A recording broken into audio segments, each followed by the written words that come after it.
So, Daryl, What do you want to talk about this week, Eddie? No. Here, this is how we start Okay. Hey, Eddie! it.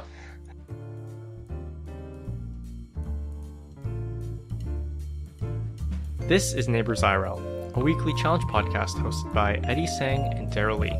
This week's challenge, sign language.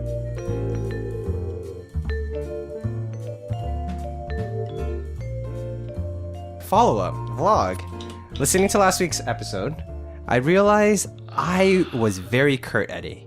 I was extremely rude. I was not taking into account your feelings.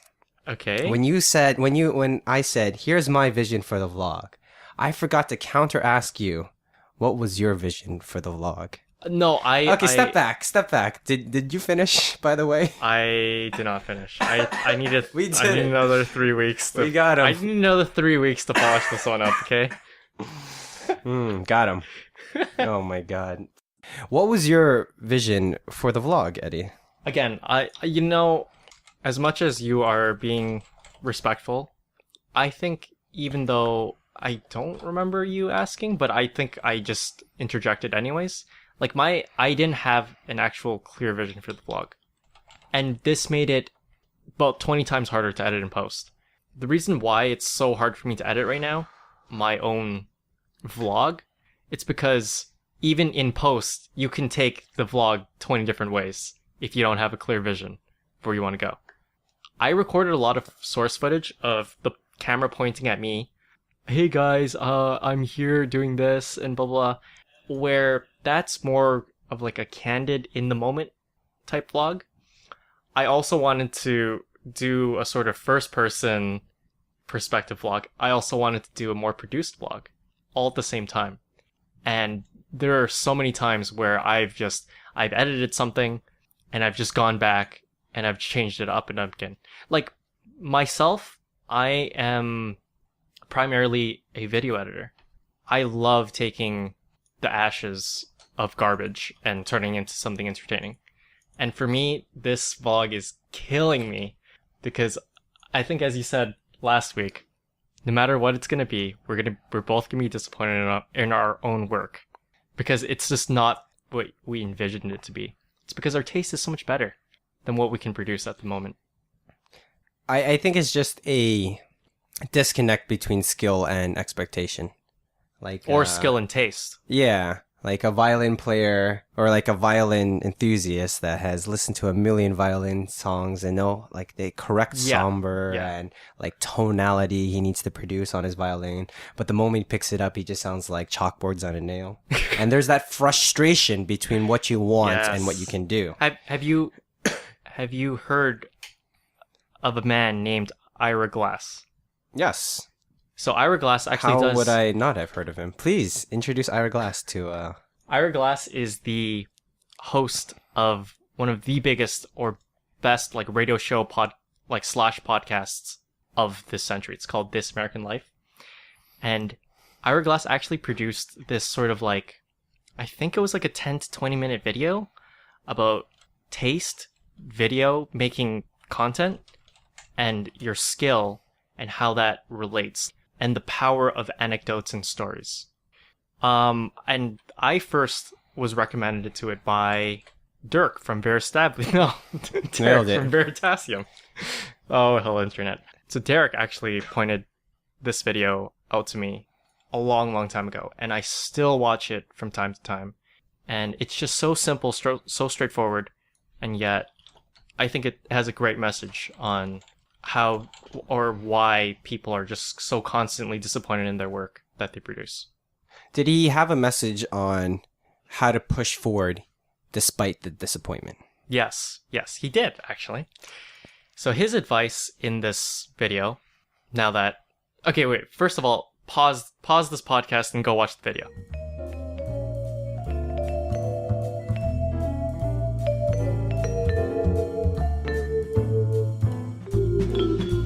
All right, now you're done watching the video.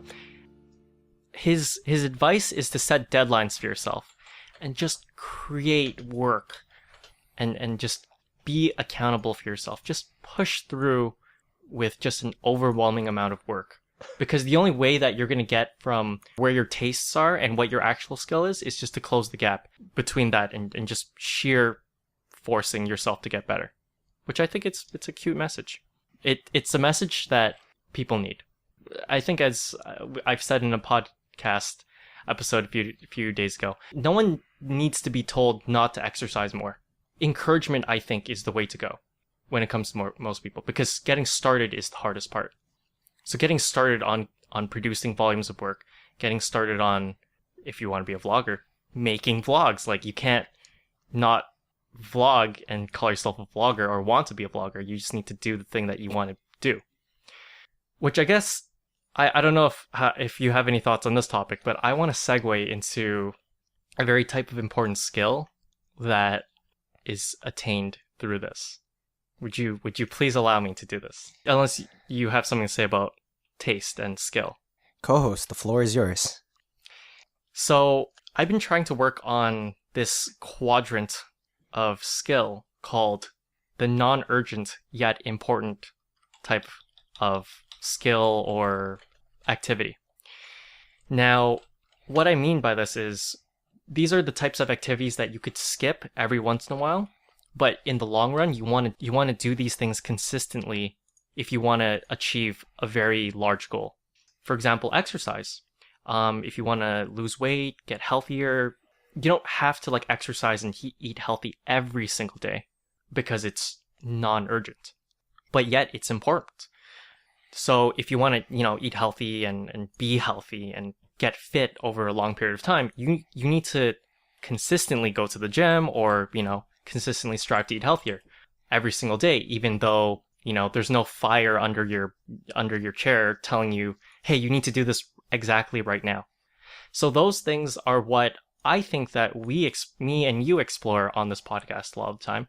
Stretching isn't very important every day, but in the long term, you'll want to stretch maybe every other day so that in the long run, you could feel better, you won't get as many knots, you'll be more malleable, you'll achieve less injuries, that sort of stuff. And I think some of the activities that I want to propose in the future are these things to start these important yet non-urgent activities. I think sign language is one of them. That's why I issued that challenge. Agree to disagree. Keep going. I think if you want to master any language that's important, you need to practice every day, or at least almost every day. It's non-urgent, yet if it's important to the person, I think you have to categorize it like that. I think it's important to be conscious of these things, especially if you want to get better at things where you want to have a comparative advantage to other people in terms of skill or experience. I just said a bunch of stuff. Your thoughts, Daryl? I agree with all of it. I don't know if I agree with the whole sign language part of it, but we can talk about that later in the podcast. Yeah, I'll check out that Hourglass video. It seems like a very similar topic to a lot of the other podcasts out there. I don't know if you heard the Freakonomic, how to get more grit in your life, or hear a lot about the Malcolm Gladwell 10,000 hour rule. Oh yeah, I've heard that one. Yeah, so just persistent, meaningful practice and goals to get you throughout your life, which is something I think we all need to practice, including getting this vlog done by next week and getting these podcasts out week to week. It is not easy recording, editing, and all that, but I think it is fun in a sense that there's a sense of accomplishment at the end of the day, which is nice. For sure. I mean, I'll put the Freakonomics grid into the show notes. It's a lovely episode. You should listen to it. Yeah, definitely. I'll give a listen to it if you link it. I link you podcast every other episode, and I don't think you've yet to listen to one yet, Eddie saying. You gotta link it to me directly. You gotta. How do I push into your OmniFocus, by the way? you just gotta give me permission to take over your to-do list of your life.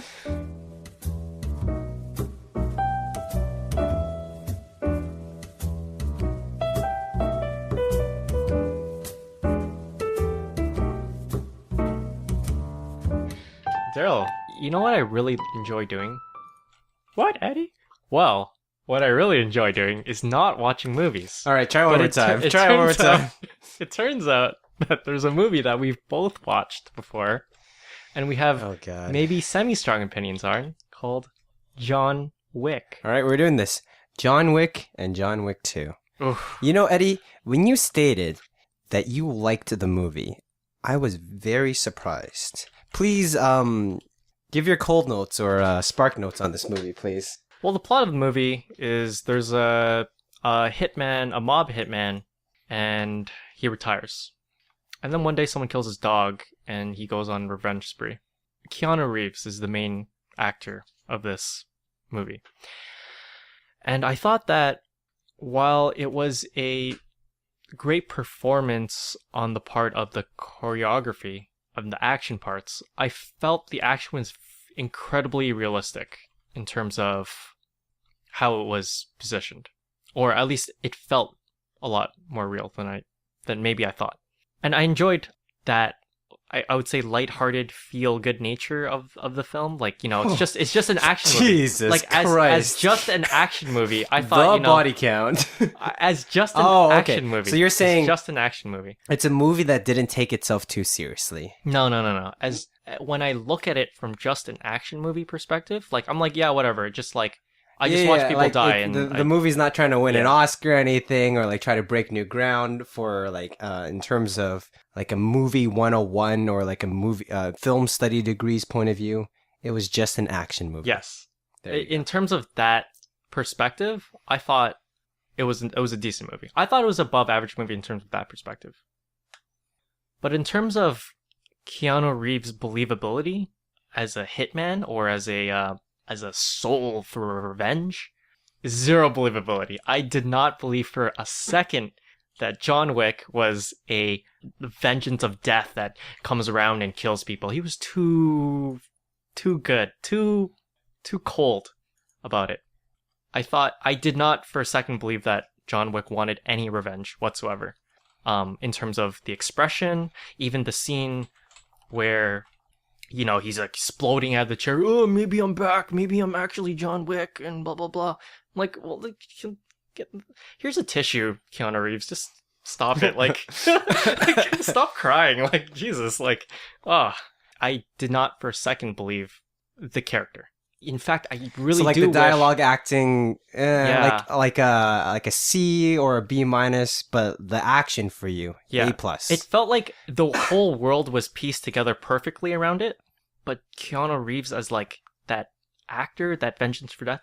I'm not sure if you actually know the story about Keanu Reeves in real life, but I think he actually did lose his wife and sister in the same year or something like that. So in the part where he's sad, like the movie where he's sad, I can actually believe it because Keanu has experienced this in real life. Like, I look at him, I'm like, he looks sad, he looks lost. Like, he as an actor can empathize with those feelings.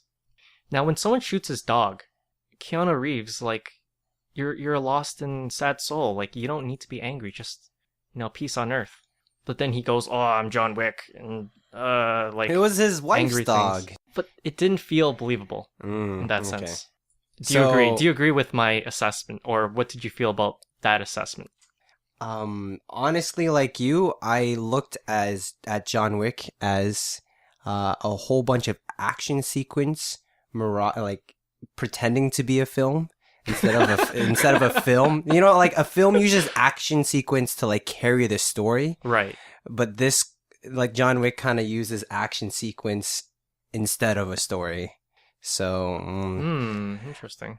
So from that point of view, I enjoyed the movie a lot, which is why I was surprised that you, as a general public person, enjoyed the movie, because I enjoy John Wick from the point of view as like I practice jitsu, I practice judo, Right. I practice action pistol shooting. So it was very cool seeing the stuff I train with and the stuff that I know works in a kind of like simulation, I guess. Like, for example, when I'm practicing jitsu or judo, I'm training with my partner and I'm not intentionally trying to kill them. Right. Where like, okay, I know how I can use these moves to kill someone, but I'm going to stop just short. Whereas in John Wick, they just carry through and actually break the guy's arm or... Right, in the movie. Yeah. In the movie. And same with the gunfighting. Like, I do pistol action shooting, but I shoot paper targets. I don't shoot real people. Did the gun scenes in the movie look realistic to you? The gun scenes in John Wick, from what I know, is the most realistic representation of pistol action shooting I've seen on film. Wow. Like John Wick 2, a lot of like the shotgun and rifle scenes were based off of 3-gun shooting, which is kind of like a sports competition type shooting. I'm not sure, like in terms of the tactical realness, or like how real operators would use that type of style, like whether they would or not. But 3-gun is a legitimate sport, and it was cool seeing that as well. Right. I'm just surprised that you enjoyed it as well, because you might not have that type of appreciation for this type of movie. And I think Keanu Reeves really wanted it to be. I'm not sure if you've seen like the behind the scenes, the training he did for like the gunfighting and martial arts. A little bit. But like he actually learned how to do those moves. Like he barely used stunt doubles throughout the entire movie. Wow. Like he was like dedicated, actually wanted to learn from masters and like actual operators and like Team USA 3-gun coaches. That's pretty cool, actually. So like I think in my mind, Keanu Reeves just thought, man, I really want to learn these things, but I don't want to pay for it. Let's make a movie. Let's make a movie where I kill people. No, but okay. It makes me happy that you found an appreciation in terms of realism in the technical aspects of John Wick. It really does. It, hearing you speak about it and how that a little bit of warm fuzzies in your heart about like the realness of killing people. Not the realness of killing people, but like how it spoke to you in a very different way than it spoke to me. I do remember that Keanu Reeves as an actor was almost deal breaking for me when I first watched the first John Wick movie. I actually had a moment where I liked the movie, but I could not believe that. I didn't think the acting was that bad. I just think you have a hypercritical eye, as we talked about in the pre-show show. You just get tied up and over-rustled on certain points. It just makes me a little sad because the movie was done very well. The key word when I watch a movie is immersion. That's the key word I use. Does everything flow? Is everything believable? The scenario of this movie is that there is an underground world of hitmen and killers. Yes. And do I believe in this movie that this actually existed? Yes, 100%. The world building in this movie, amazing. Yeah, it's just like, I think this is a nerds movie. Like, there's so much fantasy element in terms of the world building, and like I can just imagine hundreds and hundreds of hours of like people making comics or animations with this universe. Yes. if it was like legally available. Like yes. I can see someone exploring this entire universe.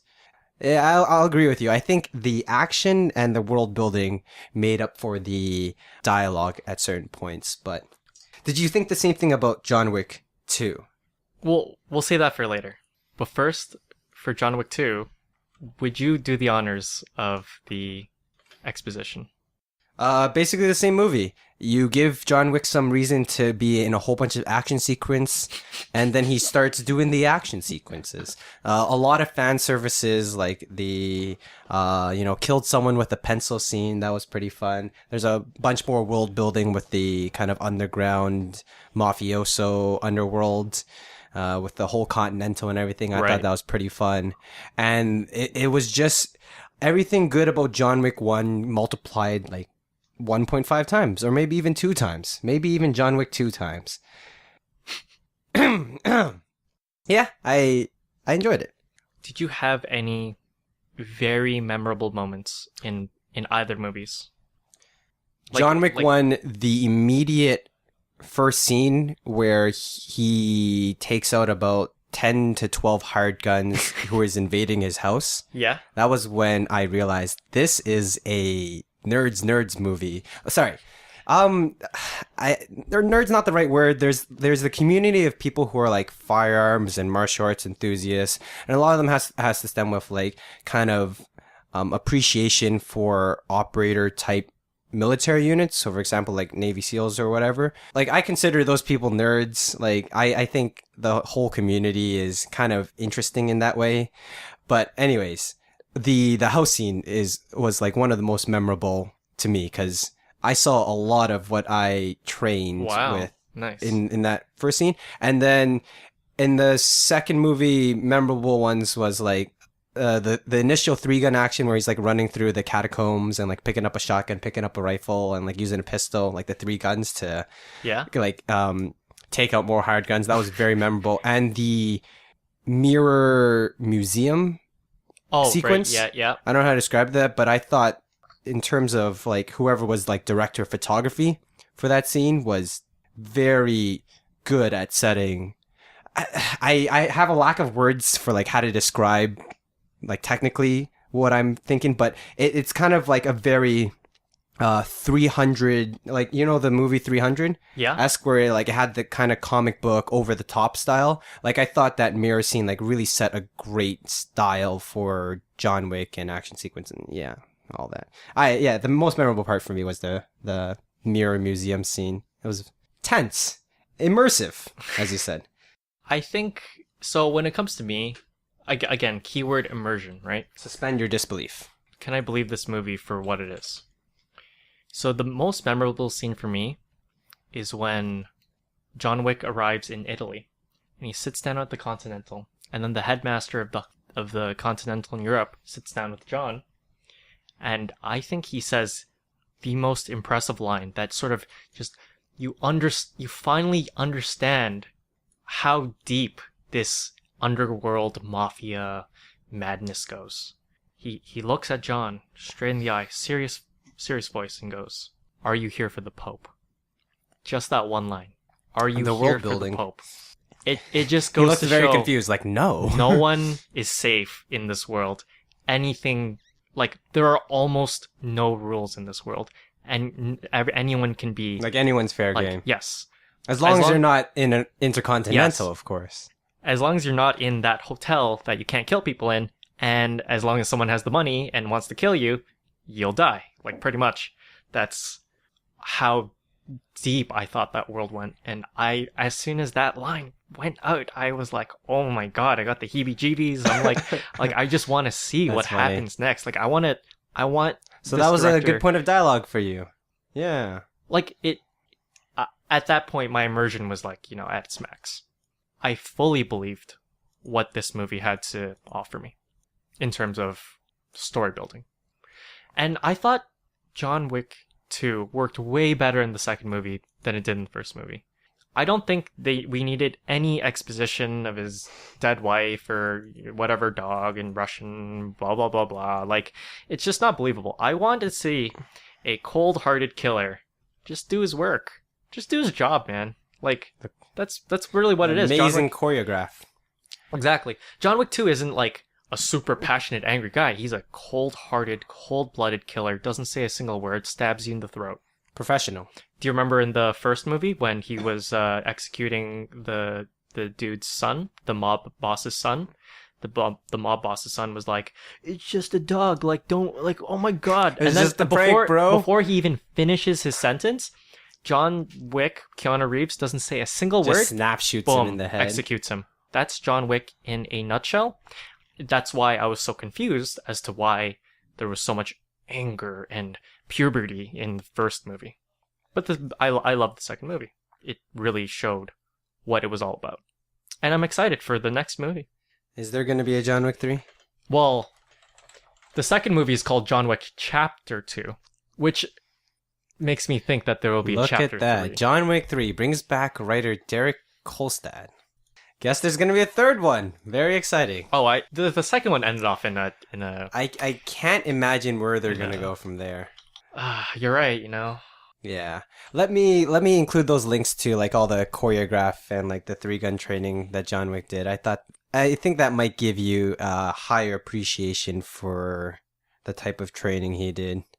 I think I saw a little bit of what the training was, but it was a long time ago. I don't really remember too much about it, but I did remember, I think, a scene of him of Keanu Reeves just, running through a pistol range, where targets are popping up, and you gotta like clear the house or whatever.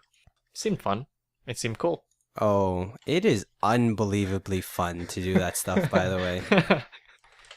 Enough to get my gun license?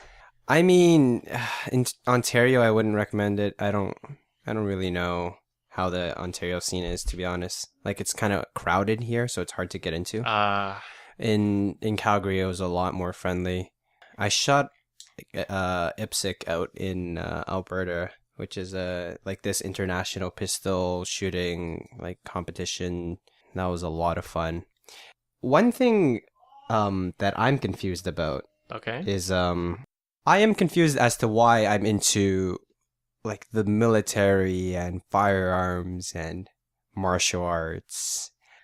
Like, I think there's an art. I think there's an art to efficiency. But like there is no practical use of anything I train on in city living.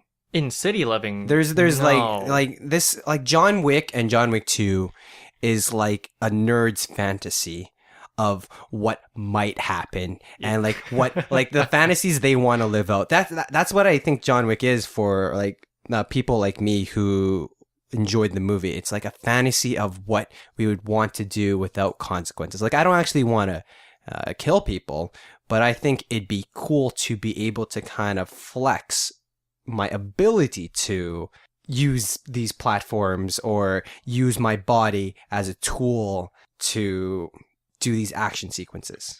And I think like the training I do kind of emulates that and gives me some sort of like visceral experience or like imagination or like a fantasy.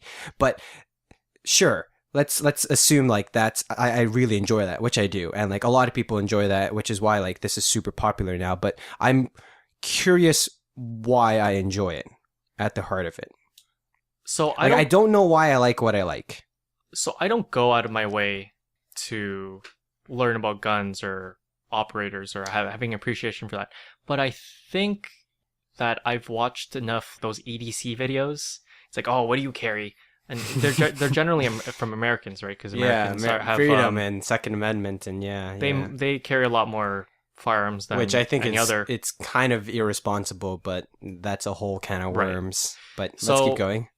When you look at some of these videos, you can see the thought that they've put into exactly what they carry every single day.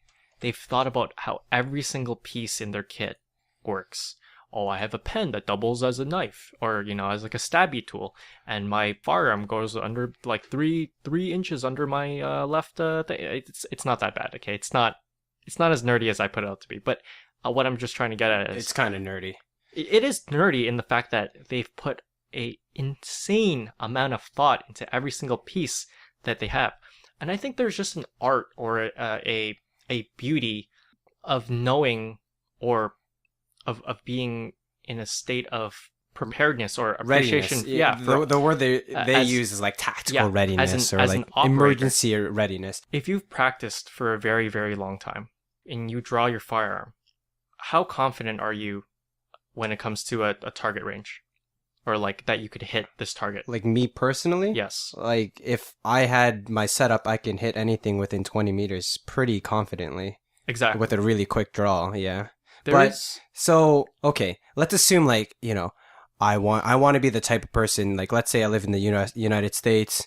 I do like a pistol carry every day. This is just a scenario. I wouldn't actually do this. Right. But let's assume I'm like fully tactical ready, the world ends, feces hits the fan. I'm ready to go. Sure. I am 100% prepared for 0.00000000001% scenario. Like some of my friends may hate me for this who are like enthusiasts for these communities, but like it's impractical. It's a fantasy. Like there's no possible way any of this training will be useful for you in real life from a statistics point of view. But despite me knowing all of this cognitively, I'm still super into it. I enjoy the training. I enjoy the movies. I enjoy learning about it, reading about it. Well, And I don't know why. I think part of that appreciation stems from the fact that you are also part of the military, whether that's reserve or not. Like, okay, I'm in the military band, but well, I mean, you still took basic training. You still have to, but I had that. this appreciation before joining the military and before doing. I was in Army Cadets when I was like in high school. So I had this appreciation before all this. I don't know why I'm into this. It's a mystery. And I think, I'll let you buy your Subaru. Like I do all these useless things. I'll let you buy your Subaru. I guess people are just into what they're into, but I'm just confused as to why I'm into this. I mean, just coming from an outsider's perspective, I think there's like a certain beauty, a certain type of like art, whether that's like, an internal art or not. There's just like an art to having your body react or yourself react in a way that you 100% have full control over in any given situation. Someone flings a fist at you, you react instantly. I think but statistically, sure, let's assume I'm ready for that. But statistically, like assuming I'm doing all this training to keep myself safe, I should be really worried about my driving skills because that is statistically where I'm going to get injured. Well, yes, but at the same time, there's a lot of things you can't control with that as well, right? Yeah, there's a lot of things I can't control for, but I can't control for the 0.000 times 10 to the power whatever 1% chance that someone's going to throw a fist for me or like there's going to be a mall shooting or something. Right. Like, I wouldn't... Like, that's not going to happen to me. Well, it's like almost the same chances of winning the lottery, right? It's like practically zero. Winning the unlucky lottery. To me, I get the sweetest rush of adrenaline when I'm doing pistol shooting or when I just throw someone like while I'm doing judo training or I get thrown. Like, I think that might just be it. Just searching for that dopamine or adrenaline, and like for some reason my brain is wired to give me that delicious feedback when I'm doing that stuff. And maybe like I know people who've trained jitsu or judo and they're not all that into it. Like maybe their brain's just not wired to get that hit of adrenaline whenever they're doing it. I don't know. Maybe you just like you do Muay Thai, right? And you stopped. Like I guess you just weren't that into it, right? I don't know. Maybe we just all want to be undercover. Do you even operate, bro? Do you even operate? Undercover operators.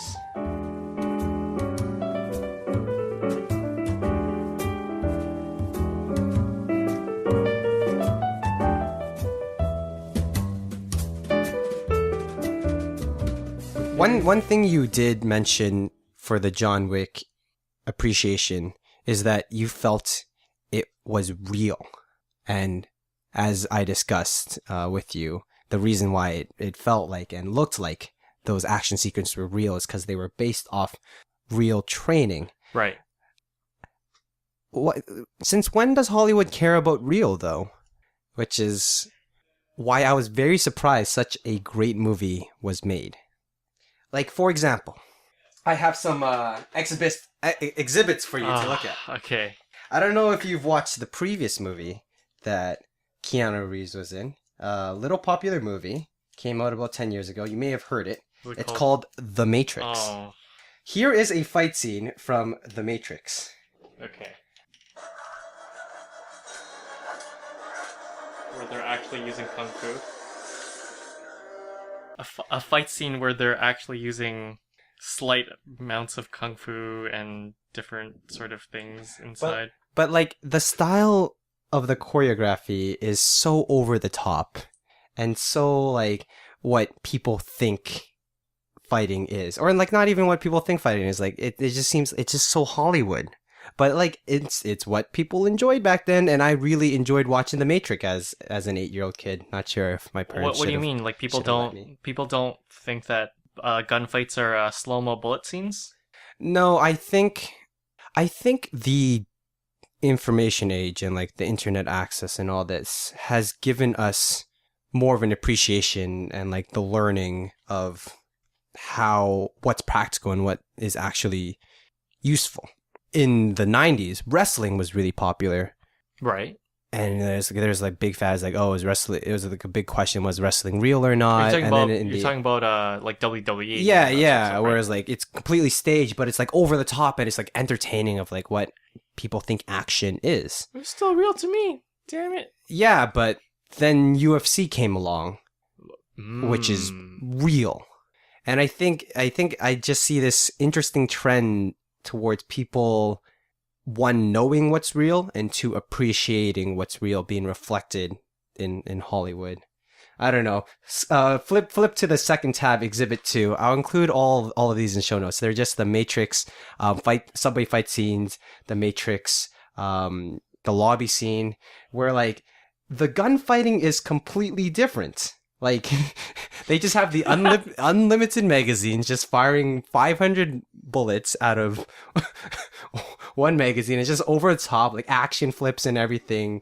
Just comparing contrast to the house invasion scene in John Wick Exhibit 3 there, Eddie.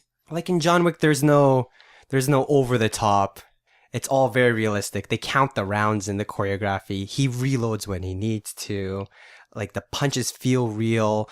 The actor is actually injured and actually reeling and recovering from blows he takes. It's interesting how fast what we want changed. And Keanu Reeves was the lead action actor in both of these movies. And it's so cool to see the evolution between The Matrix and John Wick. And I think The Matrix and John Wick are very similar movies, whereas I think Matrix may have focused more on the world building and be an actual movie compared to John Wick just being like a bunch of action sequences string one after another. How many people do you think actually know that John Wick, or at least the choreography in John Wick, was based off of a more realistic approach? Well, you certainly did it, but you seem to have had an appreciation for it. Like you can tell right away. Like, I'm pretty sure people could tell right away The Matrix isn't exactly real, but it's what they wanted, or it's what Hollywood thought they wanted. And I just think it's interesting that there's this kind of shift to realism with both, like, UFC, for example, and John Wick as well. I'm not sure if I agree with your realism trend in regards to movies, because I think, in my uninformed or unresearched opinion, I don't think that people will appreciate that aspect in movies. Like, I don't think a majority of people who actually watch John Wick think to themselves, oh wow, like I could really see that gunplay, or I could really see that he pulled the trigger 12 times and it turns out there are 12 bullets in that magazine, and like it was amazing, and he reloads. And I think that, again, the key word for me is immersion. John Wick didn't break from immersion in the action scenes. That's it for me. That's as far as I go in terms of where I appreciate that action. He didn't do a backflip and shot someone in midair with backflip. Like that was that was not in the movie, right? So where you're trying to extrapolate a trend maybe from this, I just think where the director and the director of choreography and the director of photography all have this vision in their heads, I think that it goes perfectly along with the immersion. I think the work was necessary, and I think because of that work was necessary, the end result is clean. And that's it for, average moviegoers, not people who appreciate insanely in-depth action scenes. Think about it this way. We're recording in a podcast form. We're recording in audio. The only way the audience will know that the audio is wrong is if my voice is distorted, or there's something very audible that's wrong with this audio, or maybe I'm too low, maybe I'm peaking. But good audio, you just don't notice it because you only notice bad audio. And that's what I think is for this action scene as well. It's amazing, and you don't notice that it's good. You just notice that it's an action scene. But it's good in the sense that it isn't awful. It's great. But I think I agree with you there for most of that. Like, the general audience might not be able to tell the difference. Maybe like they'll clue in, like, okay, you can't do a backflip 360 no scope and then shoot the guy in the head. But I think there is definitely a growing portion of the audience that is calling BS on unrealistic everything. Wrestling is definitely on the decline. UFC is on the up. And I just think it just comes from people being able to be more informed due to the ease of like access to information. I just thought that was interesting, and like I don't really care for the trend. I'm just glad I'm on the upside of it, where I get to enjoy these deliciously realistic, technically intense action sequence in John Wick. I guess according to you, more action movies should incorporate this level of training and this level of in-depth. But yeah, probably not though. It's kind of hard. Keanu Reeves trained for months and months and months to be able to do this, and I don't think most people care. It doesn't seem I guess economical. I'm glad someone cares is all. Maybe they should just get Keanu Reeves with all his training already and just make some more movies, different movies. So John Wick is as you would say, Keanu Reeves goes through some gun scenes in the underworld. Maybe we could have another movie called Tom Hanks. No, wait, that's an actual actor. Thomas George, with 2 first names, and he's a cop who goes through action scenes. Or we could have Ken Beard, who is Keanu Reeves, and he's a hillbilly who goes through action scenes. What just happened right now? What just happened?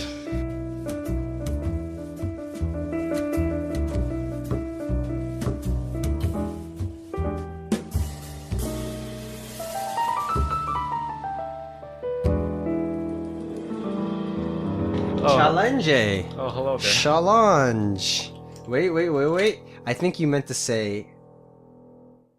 I just signed hello, by the way, because this is an audio medium. Right. And for some reason, Eddie Singh chose to do a challenge that was visual in nature. Okay. So here you go. In perfect 2020 hindsight. Eddie, hello. Thank you for issuing this challenge. Why did you have to sign that to me? In all fairness, okay. What did you think of your challenge? What did I think of my challenge? I thought it was a lot easier than I thought it was going to be.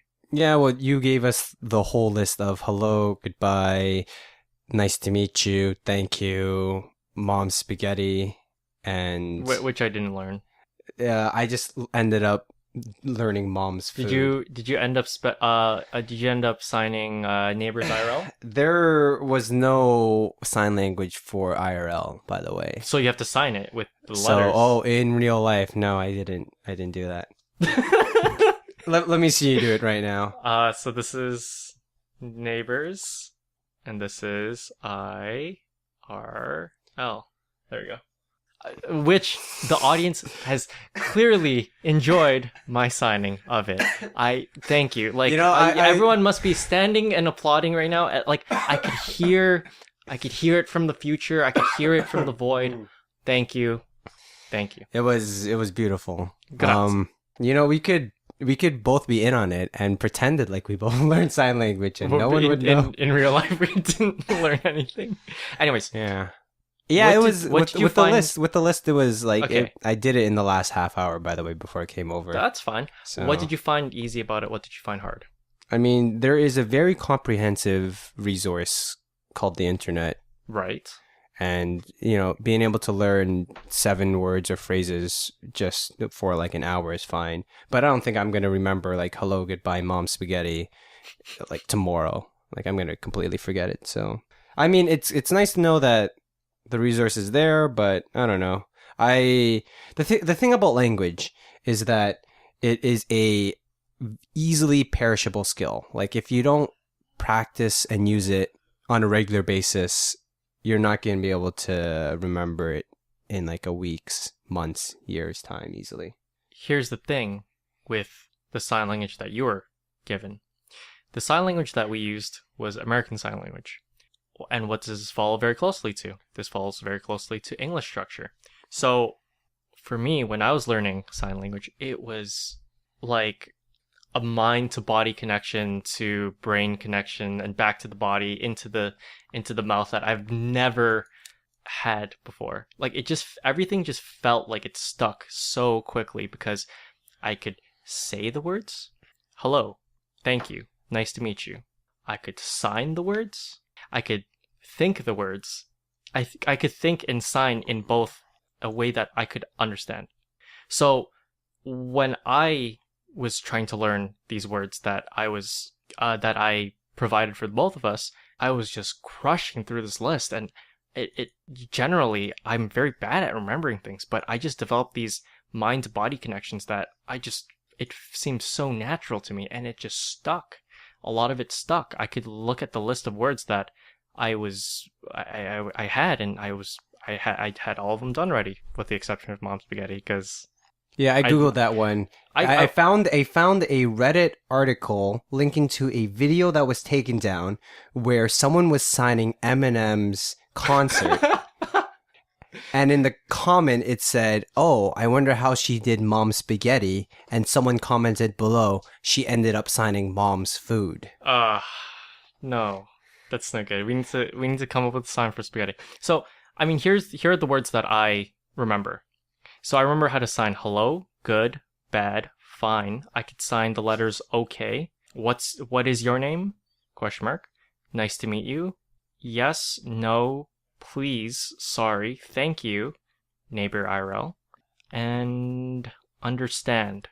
Yeah, I could sign those now. I'm glad you enjoyed this challenge, and maybe you are a physical or I don't know what the word for it. Like you learn like by kinesthetic learner. Yeah, kinesthetic. I think that's the phrase. But yeah, like from a young age, I 100% knew I was this type of learner. So for me to pick this up, like it's something that I was interested in, but I didn't understand like how natural it would come to me in terms of how it made sense. Like when I do sign language, I feel like I'm at peace with the earth because every single thing makes sense to me. I don't feel like I'm in a state of cognitive dissonance. I don't feel confused. I just need to understand what the individual signs mean, and I can just understand all of it. Are you going to start a new career as a sign language translator? No, but again... Mom's Food. Mom's Food. Again, this is going back to all the things that you want to accomplish in the long term. Non-urgent, yet important. And this is something I categorize in that thing. If I want to get better at sign language, I have to try to do it or practice it every day. This is something I might end up adding to my routine. Or maybe for 10 or 15 minutes a day, maybe just brush up on your sign language, or maybe just learn a few words. Eventually, I feel if you don't, like with language, if you don't have a partner to like regularly converse in this language with, there's no real point. Like you can practice your quick draws as much as you want, but if it doesn't give you pleasure or if there's no practicality to it, like what's the point? I mean, if you enjoy signing and you think this could be a nice hobby of yours, I would be, go right ahead. But like, I don't want you to. I want you to realize, like, statistically, you are not going to need this skill in your life. Yeah, but I think it's something cool to have. Like, if it's something easy for me to pick up, like if I guess if it's like a Rubik's cube and it's like, oh, this is completely useless, you're not going to be the best. But if it's easy to pick up for you and it's like a cool, neat little trick, then go right ahead, go learn the Rubik's cube. But I mean, I'd rather pick up a slightly 0.1% applicable skill that's incredibly useful than, some other random thing that's just a hobby that, like, maybe it's just for showboating. Yeah. But this is an actual thing that if someone else knows very particular sign language, American Sign Language, then they can converse with me, or I can converse with them. Canadian Sign Language. It'd probably be... You have to sign A at the end of every sentence. Yeah. Or, like, it'd actually be an American-owned company, marauding, pretending to be Canadian. Masquerading? Yeah. Masquerading. Referencing Tim Hortons right now, by the way. Oh. Yeah. Oh.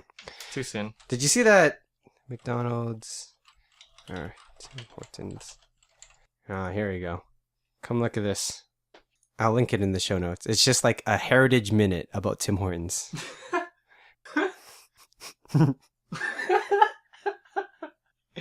Wait for it. And here's the punchline. Hey, ba-da-ba-ba-ba. McDonald's coffee may be mediocre, but at least it's palatable to everyone. What could be more Canadian than that?